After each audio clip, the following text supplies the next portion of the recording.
গত কয়েক মাসে যে আমরা মামলাগুলো বিভিন্ন থানায় করেছি, বিভিন্ন জেলায় করেছি, একটি আসামিও তারা গ্রেপ্তার করতেছে না। তারা অজুহাত দেখাচ্ছে যে আমরা তদন্ত করছি।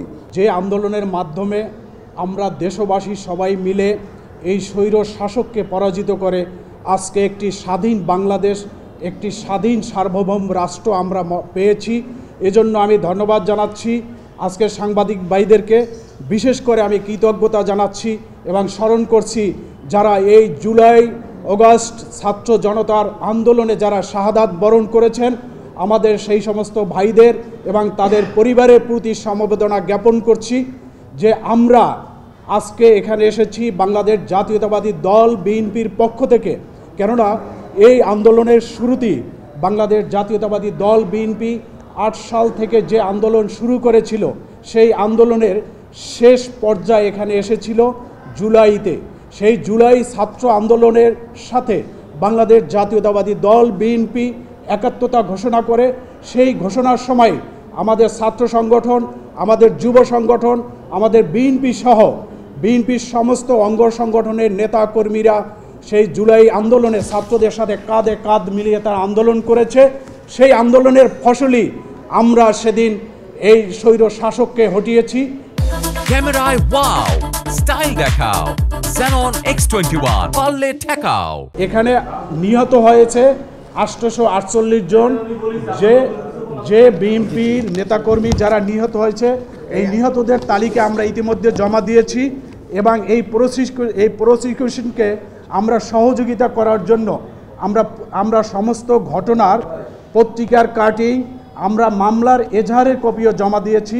আমরা 84টা এজাহারের কপি জমা দিয়েছি এবং যেখানে যে ঘটনা ঘটেছে, যাদেরকে এই হত্যা করা হয়েছে, এই হত্যায় কে কোথায় ঘটনাস্থল এবং আমরা তাদের সমস্ত তথ্য সহ এখানে জমা দিয়েছি।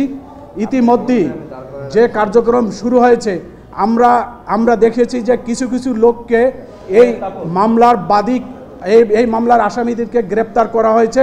আমরা অনুরোধ জানাবো এই মামলায় যারা আসামি আছে, বাকি আসামিদেরকে আমরা তথ্য দিয়েছি, আমরা আরও সহযোগিতা করব।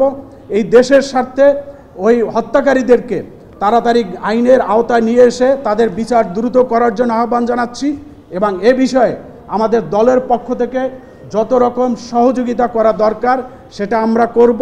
আমরা আশা করি বিচার বিভাগ, প্রসিকিউশন, আইনজীবী, দেশের সুশীল সমাজ এবং আপনারা সাংবাদিকেরা মিলে এই বিচারটাকে আমরা নিশ্চিত করতে যাই আগামী দিনে আর যেন কোনো স্বৈর শাসক সাহর জন্য না হয়। গত কয়েক মাসে যে আমরা মামলাগুলো বিভিন্ন থানায় করেছি, বিভিন্ন জেলায় করেছি, একটি আসামিও তারা গ্রেপ্তার করতেছে না। তারা অজুহাত দেখাচ্ছে যে আমরা তদন্ত করছি। আর বিএনপির বিরুদ্ধে যখন মামলা হয়েছিল, মিথ্যা গায়েবী মামলা, 500 জনের মামলার ঘটনাস্থল আধা ঘন্টা আগে 500 জনের বিরুদ্ধে মামলা করেছে, 2000 অজ্ঞাত করেছে, নাম, বাপের নাম, পিতা, পদবি উল্লেখ করেছে। সেই মামলার আধা ঘন্টা আগে এই 500 জনের বাড়ি বিভিন্ন জেলায়, কি করে তারা নামের ঠিকানা পেল? সেই ঠিকানার মিথ্যা গায়েবী মামলা যে আসামি ধরতে পারে।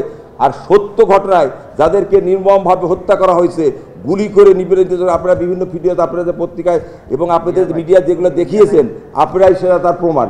এখনও সেই সময় আসামি গ্রেপ্তার করে নাই। আমরা সেই সময় গ্রেপ্তার করার জন্যই, না করার কারণের জন্য আমরা পুনরায় আন্তর্জাতিক আদালতে দিয়েছি যেন সুষ্ঠুভাবে হয়। এখনও এই দোসরদের আইন শৃঙ্খলা বাহিনীর সদস্যরা এখনও আছে, কারণ এই গত 17 বছরে অসংখ্য দোসরদেরকে প্রমোশন দেওয়া হয়েছে। তারা লুকিয়ে আছে, লুকিয়ে থেকে তারা এই মামলাগুলো তাদেরকে, অপরাধীদেরকে সহায়তা করতেছে। আমরা চাই সকল পুলিশ অফিসারই নয়, কিছু কিছু পুলিশ অফিসাররা এই সমস্ত বিষয়গুলো গোপন করে আমাদের এই বিলম্ব করছে, মামলাগুলো তদন্ত, গ্রেপ্তারে বিলম্ব করছে।